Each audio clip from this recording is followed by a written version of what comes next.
বন্ধুরা, আমার নাম দিব্যেন্দু সামন্ত। আমি বাইরে থাকি, আমার সপরিবার দেশে থাকে। ঠিক আছে, আমি বাইরে কাজ করি সোনার। আর আমি থাকি রাজমন্ডিতে। ঠিক আছে, এটা হচ্ছে আমি প্রতিদিন সকালবেলা এখানে চা খেতে আসি। দেশের কথা মনে পড়ে স্টেশনের সামনে। ঠিক আছে, বুঝতে পেরেছেন তো? সেই হিসাবে আমি এই আজকে বলতে চাইছি যে ওয়েদার ভালো আছে। কালকে বৃষ্টি হয়েছে, নাহলে এখানে প্রচণ্ড গরম ছিল, বুঝতে পেরেছেন তো? তো এতই গরম ছিল, কিছু বলার নেই। যে আমাদের দোকানে আমরা যেখানে কাজ করি, আমরা 10-12 জন কাজ করি। সেই কাজ করতে করতে তাতেও আমার সেটের এসি লাগানো আছে। আমার সেটের নাম হচ্ছে হাসান মণ্ডল। খুব ভালো তিনি, বুঝতে পেরেছেন তো? সেই হিসাবে আমি আমাদের পাশে আছে গোদাবরী স্টেশন।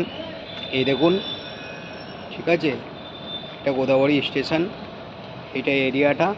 ঠিক আছে, এই যে আমি স্টেশনের কাছে যাচ্ছি। ঠিক আছে, এই যে স্টেশনের কাছে যাচ্ছি। হ্যাঁ, এটা এটা এটা এটা স্টেশনটা। আর খুবই জায়গা ভালো। হ্যাঁ, সেই হিসাবে হ্যাঁ, এই স্টেশনের সামনে আসি সকালবেলা উঠে চা খেতে।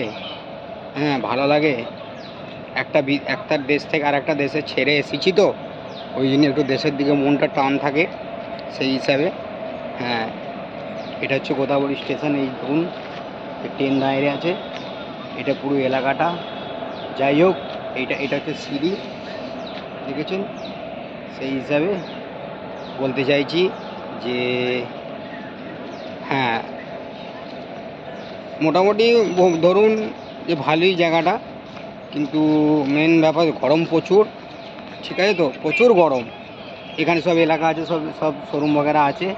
এখান থেকে আমি 15 মিনিট দূরে কাজ করি, 5 মিনিট দূরে। যাই হোক, আজকের মতন আপনাদের জানালাম। যেটি আমার এই ভিডিওটি ভালো লাগে তো লাইক দেবেন, ভিউয়ার্স দেবেন, আর কিছু নয়। যাই হোক, আর কিছু বলছি না। থ্যাংক ইউ, ধন্যবাদ।